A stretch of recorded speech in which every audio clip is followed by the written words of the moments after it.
No, I really need to think about it. I just need time. I mean, of course you do. We've only been talking for like 30 minutes. I would be the same way. We haven't even gone over everything. And just to be clear too, like, I would never want you to make a decision on something that you don't feel. Okay, first of all, if you're 30 minutes into the call and you have not given them all the information, that's gonna make your customer feel as though they've wasted a half hour of their life. That's not a good idea, number one. Number two, the way she's talking about the customer and the way they're objecting, this shows that she has no respect for her client. And if you don't respect your client and you don't speak in an authentic way, you're never gonna get maximum efficacy. And she says, I don't want you to, or I don't like, she keeps referring to what she does or does not like. Your customer doesn't care what you like or do not like. They want alignment. 100% confident about. So if you're not there yet, let's not make a decision. Put yourself on the same side as them and make them.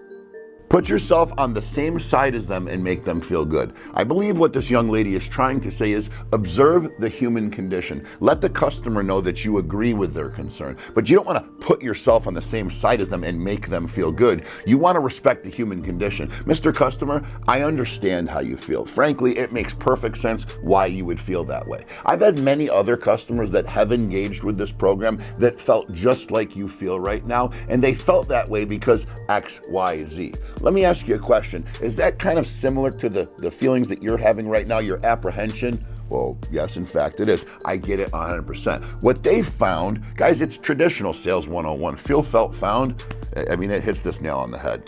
Feel good. Now set a fake follow-up. How much time do you think you need? I mean, probably like a week. Awesome, let's double it. I'll give you 2 weeks. As long as you feel comfortable about the decision moving forward. Because we only want people in the program that are very serious. And I have the 2 weeks. Again, we only want people in the program that are very serious. They don't care. You gotta remove this type of verbiage from your sales call. Calendar, so I'll reach back out then. But I will say, like, doing this for a couple years now, what I've realized is that people don't necessarily need. Again, this girl is minimizing herself and she's not even realizing it. I've been doing this for like a couple years now. That's almost the antithesis of what you're trying to accomplish. I've been doing this for a quarter century, sir. The years that I've been doing this, that's what you want to say. If it's only 2 years, sir, I've done this for a matter of years, not days. And what I've discovered is to say, oh, I've been doing this for a couple years, you're minimizing yourself. It makes you look like you actually have very little experience. What they need in order to feel comfortable moving forward is information. So I get what I've noticed. What they need, again, she's speaking in first person, projecting onto the customer what her wants and needs are and how she feels. This customer is a brick wall at this point. In the meantime, like, what are 2 things that you would need a little bit more information on in order to feel more comfortable? Here we go again with the 2 things. I don't know who these guys are cut and pasting and copying from, but this nonsense about, yeah, I understand. What were 2 things you would want to think about? It's just, your customers heard it before. Forward. Well, I honestly just have to see how it's looking with my finances. It's a lot of money. Boom.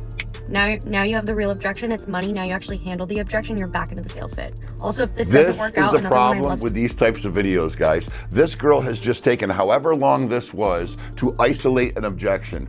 Bravo, she's able to isolate her own objection in her own narrative conversation. But the reality is, what just transpired here is someone taught you not very well how to isolate the objection and then said, and then you just handle the objection and you get back into the sale. This is the bane of my existence. This is what I see everywhere in the sales training ecosystem, is these cute one-liners and word tracks to isolate the objection. And then they tell you, well, very simply, you just handle the objection and you go sell. Mic drop.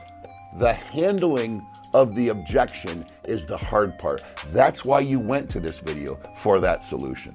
Guys, if you really want to sell, you isolate objections before they even come at the outset of the conversation. You dismiss them and get rid of them, and then you track through a sale with a non-objectionable close. It's very easy to do, and we teach it. I would suggest you follow my content. After you watch a few videos, you'll see why. This is cancer.